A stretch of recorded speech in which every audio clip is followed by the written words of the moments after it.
Hello. Hello. Is this fine?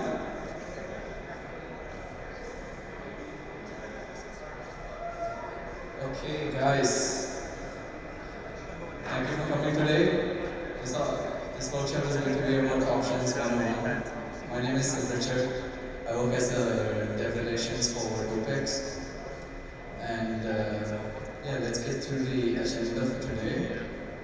So what we learn about is introduction to options, what are options, type of options, and then we'll slowly move on to how options are on the blockchain.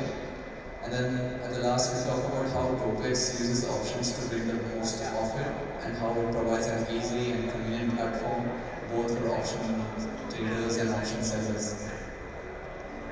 So what are options? Options are a financial derivative instrument where you can buy or sell an underlying asset for a predetermined price for a certain time frame. And options, when you buy an option, you come with the following variables, which is the underlying asset. An underlying asset, for example, you can take ETH, BTC, or any of your favorite token. And like I did mention, there's a time frame which we normally refer in the options world as the expiry or the expiry date. This expiry date is very important because up to this expiry is when you can actually apply, whether you want to sell or you want to buy. Or you can all do this stuff before the expiry date of the option. And there are also option types. Now this depends on how, where, and what's the direction of the price of the underlying asset you speculate it to be. If you want the price to go up, that's where you call it a call option. That's when you purchase a call option. And if you want the price to go down, that's when you purchase a put option. Then we have the strike price, like I mentioned, that's a determined price at which you can buy an underlying asset through options. The strike price is the price at which you will actually sell or buy the asset. And then we have the premiums. This is actually the amount you pay for the option. Now, although we're talking about buying or selling the asset, it's not exactly as if you're actually buying the asset. As you can see, these are the variables that really depend on the price of the option. So if you take the expiry date, for example, the expiry date can be, it depends. Like it's usually a duration of weeklies or monthlies. And the effect it has on the price is that if the longer your expiry date is, the more expensive your option is. And that is because if it's a longer expiry, obviously it's almost as close as if you're actually holding the asset. And then you have the strike price. Of course, the strike price, it really depends. If you take like, for example, the spot price of ETH is 1,500 right now. And if you take an example of strike price, say 1,600, and let me also mention specifically, this is a call, you expect the price to go up. And the price for the option would be way more expensive, but then if you imagine a strike price of say 1,800, which is very far from 1,500, so, and that option would be really much more cheaper because it's not likely to hit that target price. And then last we have implied volatility. This is like a measure of how volatile the asset is, and this is usually calculated from the history of the price changes in the past. IV plays a very important role, and that's because if there is high IV, which is going to mean that the option prices are going to be more expensive. And obviously, if its IV is low, that means the price of the option is, or the underlying asset is not going to change as much as you expect it to be. Option buyers and option sellers, they use IV to their advantage. Normally, option buyers look to buy the options when the IV is low, whereas option sellers try to sell options when the IV is high. If you want to dig more deep into option variables, there are something called option Greeks. I'll not be covering in this workshop because they are a bit more advanced, and these are the variables that's pretty much enough to know the basics of options and understand its workings. Moreover, there are like two types of options. We have the European style and the American style. Dopex uses European style. The only difference between these two is that European style options, like I mentioned, there's an expiry date. When you have an European option, you can only exercise, which means you can buy or sell the option during the expiry date. Normally, you get a 1 hour times, like a window to exercise your options. Whereas in American style, you can exercise it pretty much any time just before the expiry. And if you think about advantages, it just pretty much means that European style options are less, since you can only exercise during the expiry. European options are not really that. It really depends on the price of the expiry, so it doesn't affect the writers. Writers only need to worry about it at the end of expiry, whereas for the American style options, they really have to. Since their options can be exercised anytime, they always have this risk of losing their collateral. This is an example of staked ETH options I bought in Dopex. The top is the spot price, and the bottom you just see a columns of the variables that I previously mentioned. We have the strike price and what asset, and then the P&L. Yeah. So why would someone buy a call option? So traders, they usually come with a sentiment whether they on what they want to trade. So you buy a call option when you speculate that the price of the underlying asset is going to go up. Or another example I can give is that you all say you bought certain underlying assets, and you say you bought ETH and then you made profit off of it and then you sold it, but then you feel like maybe it could go more up. So to dodge this, you could buy a call option, so that it gives you a bit of a sense of relief that yeah, even if it goes up, I make a bit off of that. And the graph is pretty simple to understand. On the left side we have the P&L, and the x-axis is the price. The X marker is the strike price. As you can see, as soon as the strike price, the red line that crosses the strike price, you can see that it increases, because that's where call options make money, which is when the price of the asset goes up. Next we have the put. So the put is the opposite of call options. We speculate that the price goes down, price of the underlying asset goes down.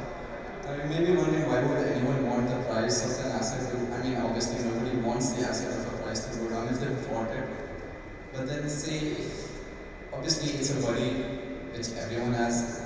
So what people can do is they can buy put options to cover any losses that they face if the price of the asset that they've bought has gone down, and that's pretty much insured that way.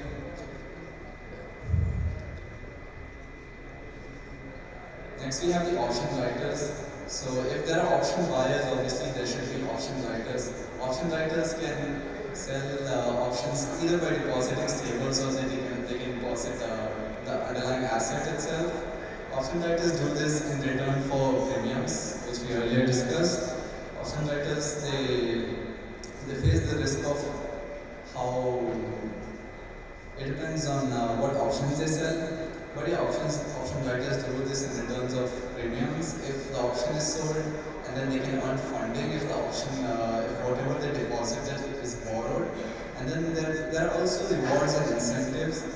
Funding and rewards are quite specific to DeFi, because this allows us to work more on how option collateral can be moved around. So this is an example of the payoff. Like what happens to the option writer's deposit, and how it affects the option buyer as well. So the first example is that if the price is less than the strike, remember strike is like the trigger price.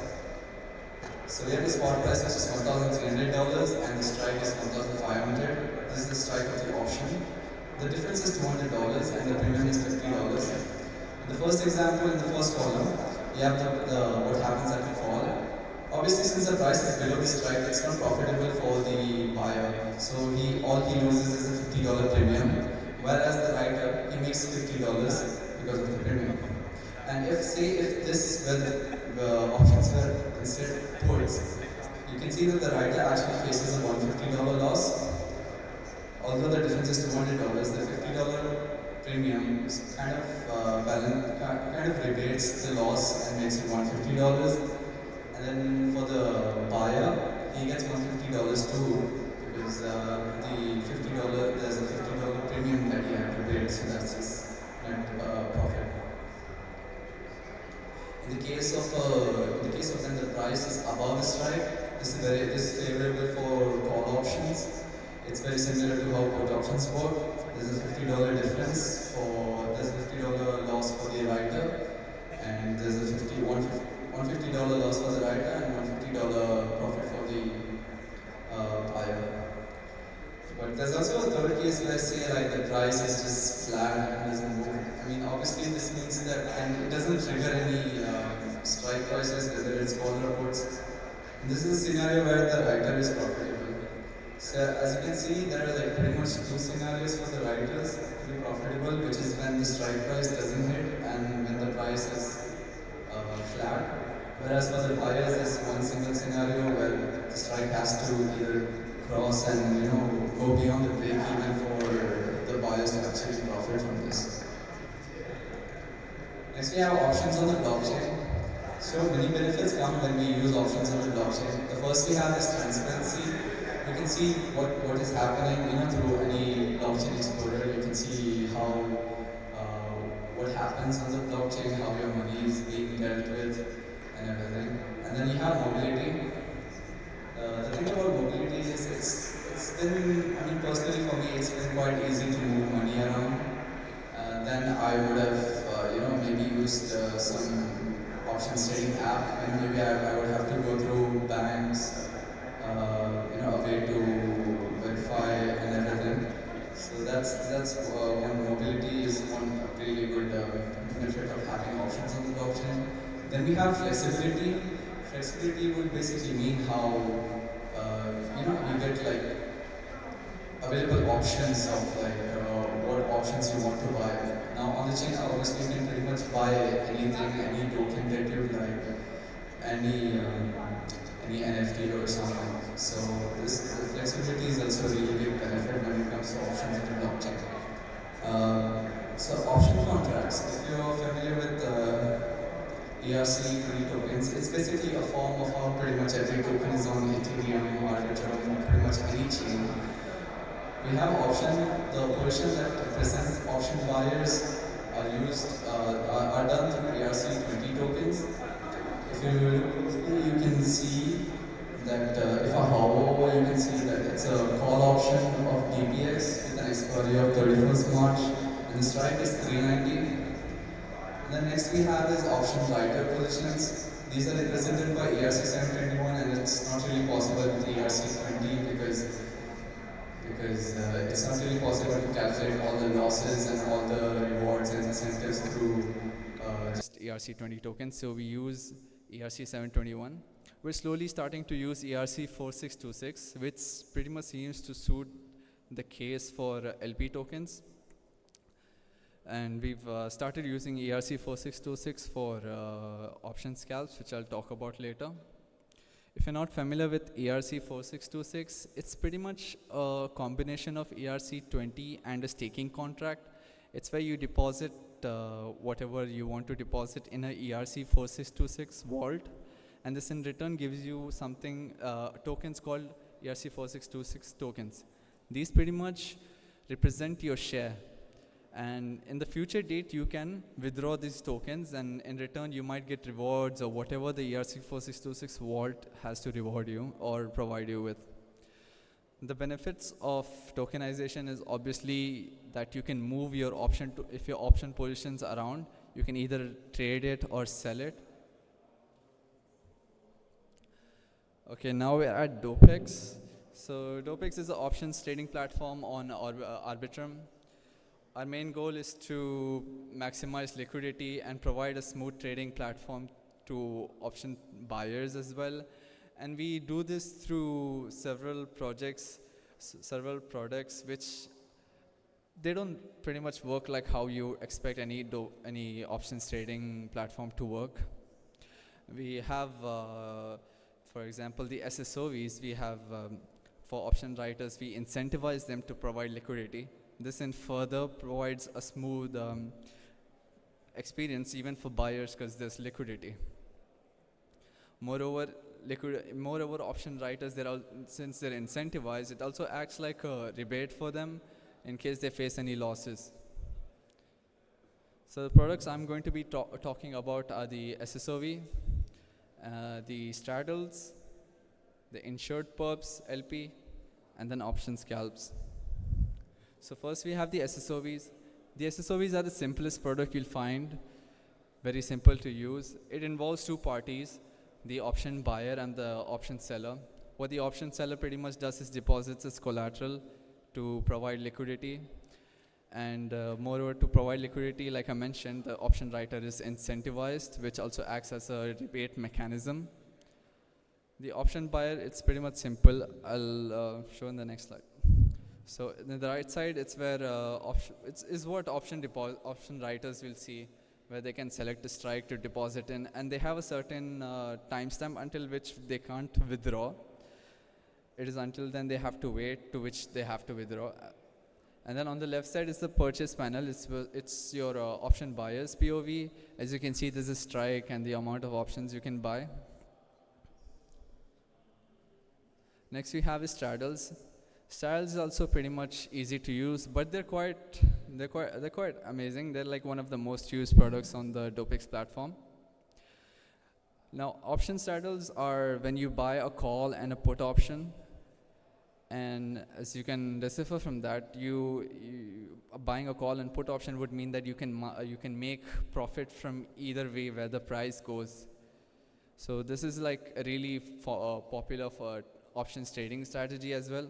What's different about this is in Dopex is that in Dopex you only have to buy a put option, and when you buy a put option, the collateral that is backing the put option is borrowed, which is borrowed to buy the underlying. So this sort of mimics a half call option and a half put option. And the buyer, they only have to pay the premium for one option instead of paying premium for two options, one call and one put. But in Dopex, they only have to buy a put option and pay funding for the option collateral that is being borrowed. And the writer side, the writers have to deposit USDC or stables, and essentially they're just selling puts. And since they're only selling puts, they have only one side of one downside, which is the difference, which is the issues they would have if the price would go down. And this is better than writing call and put at the same time. So this is one benefit that writers get when they write options for straddles. We can talk about risk. So in so the first risk is for the buyers, where if there is low volatility and there's no price change, that pretty much means that they are not going to be profitable for whatever that epoch is. But if there is high volatility, that means either price can either go up, which is still profitable for the users, or the option buyers. Even if the price goes down, the option is still profitable for the option buyers. But this is the opposite of for writers. Writers wouldn't like high volatility, because even if the price would go down, then the options would be ITM and they would lose money in turn. But then it's fine if the underlying price goes up. This would be fine for the writers, since they're only writing put options.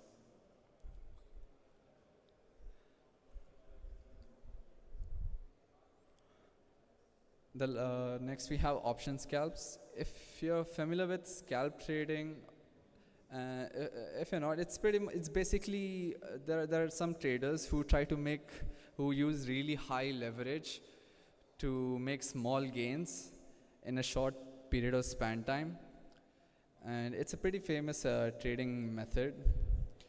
Now on Dopex we're offering option scalps. By option scalps, don't be confused that you're gonna buy options to long or put. So what essentially happens is when you long the USDC.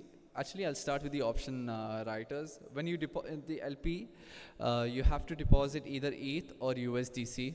If you deposit USDC, that provides liquidity for longs. If you provide ETH, it provides liquidity for shorts. So when say a trader comes and longs, the USDC in the pool is converted to ETH. And any increment in the price is obviously beneficial for the trader since they're longing. But if since they're longing, you can see that you also the trader also gets a liquidation price, and this liquidation price is required to offset any. It's like a trigger price when.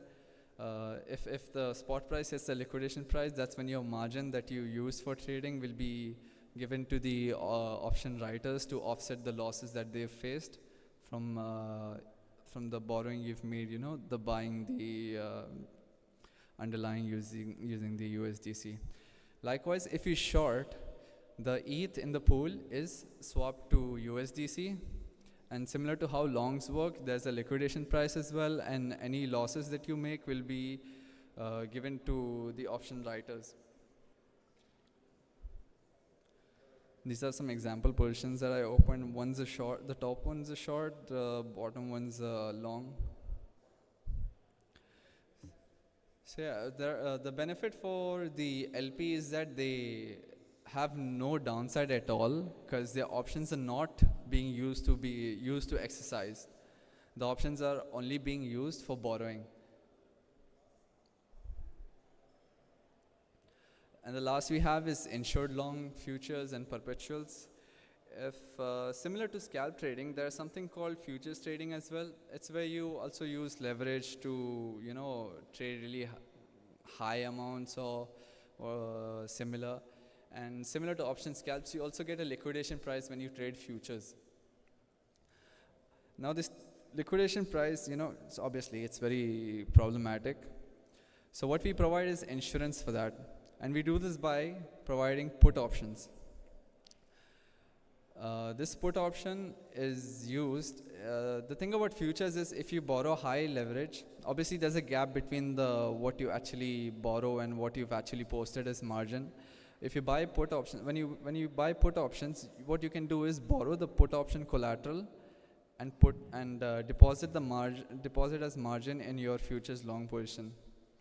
When you do this, the liquidation price actually goes really zero, and this pretty much means that you don't have to worry about liquidation for pretty much a very, very, very long time.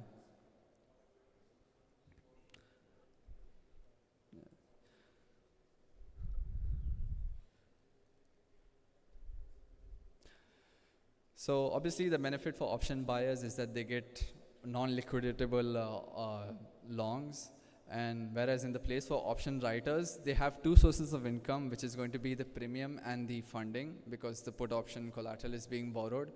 And there's a third source of income, which is quite, it really depends on how it works your way. So if you think, say for example, if the put options go ITM, what essentially happens is that the put option collateral is converted to ETH. And in this case, it is when you say the options have been asset settled. So when you convert it to ETH, obviously the dollar value of ETH would be really less at the time when the put options are ITM. But say if the price action were such that it just went down, put options were exercised, and then the options went up, the underlying price went up. So and this would turn out to be profitable for the writer because they got to buy ETH for really cheap, and then the price increased. So this is the third source of income for insured longs. So we've pretty much come to the end of the workshop. Here I would welcome any protocol or partners or anyone willing to integrate with our options trading platform. We have, for example, Jones DAO that have built MetaVaults, and then we have PLS, Plutus, that is basically Votium for TPX. And yeah, that's pretty much it. Thank you for coming today. I hope you've learned a bit more about options than what you usually know. To stay in contact, obviously you can check out our Discord. There are a lot of low IQ people and high IQ people. There are no in-betweens. And I've provided a few contacts so you can directly come. We also have a booth at the side of the hall. You can come and meet the Dopex family and friends. Thank you for coming today.